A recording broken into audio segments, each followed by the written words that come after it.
Isolasi mandiri di rumah merupakan salah satu upaya yang ditempuh untuk memulihkan diri dari COVID-19, termasuk ibu hamil.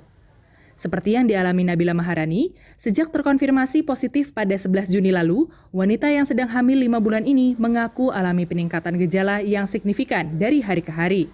Mulai dari lemas, demam, muntah-muntah, hingga anosmia. Setelah melapor dan memeriksakan kondisinya pada dokter, tenaga kesehatan menyebut kondisi Nabila tergolong stabil sehingga aman dan dianjurkan untuk menjalani isolasi mandiri di rumah. Dengan catatan, dirinya wajib melakukan cek darah setiap 3 hari, evaluasi swab PCR setiap 7 hari, mengukur suhu, saturasi, dan memerhatikan gerak serta detak jantung janin. Kemarin itu selama isoman sempat ada kesulitannya karena kan balik lagi karena aku lagi hamil, jadi resikonya itu kan besar, jadi perlu ngelakuin tes darah. Nah, untuk ngecek apakah ada pengentalan darah atau enggak, karena itu salah satu resikonya dalam ibu hamil yang kena COVID. Nah, jadi kemarin waktu dicek darah pertama kali itu ternyata aku ada pengentalan darahnya. Nah, itu agak sulit karena obat-obatan untuk ibu hamil kan juga terbatas ya, maksudnya tidak sebebas itu. Nah, jadi itu harus ada beberapa obat. Nah, obatnya itu untuk pengentalan darahnya sendiri ini harus diinjeksi. Jadi tiap hari tuh harus nyuntikin obatnya itu ke diri sendiri. Biasanya saya sih dibantuin sama suami untuk disuntikin gitu. Nah, Kesulitan saat menjalani isolasi mandiri ini membuat sejumlah orang yang menjalaninya meninggal dunia. Koalisi Kanal Laporan Warga, yakni Lapor COVID-19 mencatat, hingga 27 Juli 2021 terdapat 2.705 orang dari 17 provinsi yang terlacak meninggal dunia saat isoman.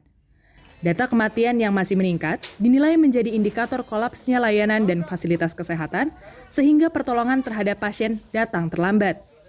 Di samping itu, rendahnya keinginan masyarakat untuk diperiksa menjadi penyebab lain yang membuat pasien COVID-19 meninggal saat jalani isolasi mandiri.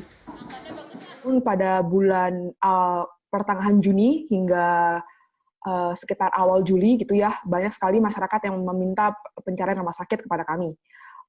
Itu hal yang tidak terduga sebenarnya Mbak, karena memang kami berpikir bahwa masyarakat akan mencari rumah sakit yang sendirinya gitu ya. Tapi ternyata mereka melaporkan ke kami dalam keadaan yang sudah kritis gitu. Dan mereka melaporkannya pun juga sudah dengan sangat frustasi. Kematian pada isolasi mandiri terjadi karena beberapa hal ya Mbak ya. Pertama memang karena rumah sakit full, sehingga mereka harus balik ke rumah dan mereka akhirnya isolasi mandiri dan kemudian mereka meninggal dalam rumah. Ada juga ini kebanyakan di daerah rural ya Mbak ya, di mana emang enggan masuk ke rumah sakit gitu ya, bahkan enggan dites gitu.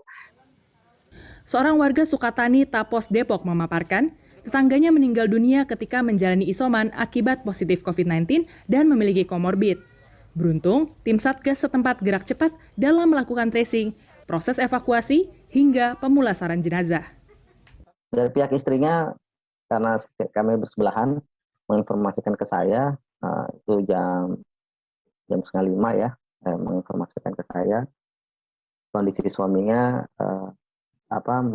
jatuh dari tempat tidur gitu kan, di lantai 2. Akhirnya coba saya cek ke dalam dengan menggunakan double masker dan juga handscoon, karena kami ala kadarnya yang ada, tapi setidaknya itu protek buat kami sudah ada. Dan saya dengan istri cek ke atas, melihat kondisinya yang bersangkutan, dan memang kondisinya saat kami ke atas sangat lemah, kami sulit. Akhirnya saya segera langsung hubungi tim Satgas. Alhamdulillah, karena tim Satgasnya juga memang di sini bagus ya, dan kami bersama dengan tim Satgas ke atas, ya beliau sudah wafat. Dan kami juga baru tahu setelah di hari H-nya pas meninggal itu ternyata yang bersangkutan ada komorbid ya, ada indikasi jantung juga, asma dan jantung. Ketua Satgas Penanganan COVID-19 Ikatan Dokter Indonesia, Zubairi Jurban menyebut, tidak semua pasien COVID-19 bisa menjalani isolasi mandiri.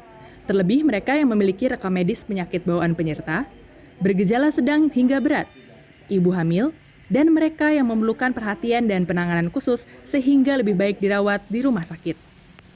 Prinsipnya ini penyakit yang serius, ditangani serius, dan sekarang ini bukti menunjukkan bahwa isolasi mandiri yang pengobatannya tidak tepat itu telah terbukti menyebabkan kematian lebih dari 1.000. Jadi sudah cukup kuat banget buktinya bahwa ini harus hati-hati dalam pengobatan.